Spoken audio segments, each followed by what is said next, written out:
এর পরিচয় দেওয়া লাগবে না।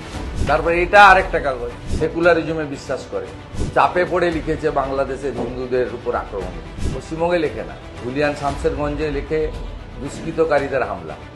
অসংখ্য পোর্টাল, ইংলিশ, হিন্দি, বিভিন্ন স্তরে। তাহলে কি হলো, যিনি এসআইআর এর করতে দেব না, ঘির লুঙ্গি, আন্দোলন হো যায়গি, পুরা ঘেরাও কর দুঙ্গা, নেহি করনে দুঙ্গি এসআইআর, এইগুলো বলা রাজ্যের মুখ্যমন্ত্রী তৃণমূল সুপ্রিমো এসআইআর এর ফর্ম নিজের হাতে নিলেন বিএলওর কাছে।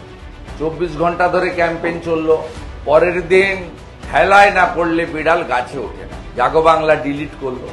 উনি বললেন সোশ্যাল মিডিয়াতে লিখে মিথ্যাচার হয়েছে। ফর্ম আমি নিয়েছি, ফিল আপ আমি করিনি। যতক্ষণ না সব ভোটারের ফিল আপ হচ্ছে ততক্ষণ আমি করব না। সব ভোটার মানে কারা? আপনাকে আমি বিরোধী দলনেতা হিসেবে অনুরোধ করছি, দাবি করছি, আপনি কি চান মৃত ভোটারের নাম রাখতে?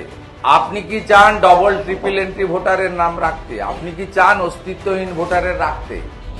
আপনি কি চান অভারতীয়দের নাম রাখতে? বিশেষ করে বাংলাদেশি মুসলিম এবং মায়ানমার, কক্সবাজার হয়ে এখানে আসা রোহিঙ্গা।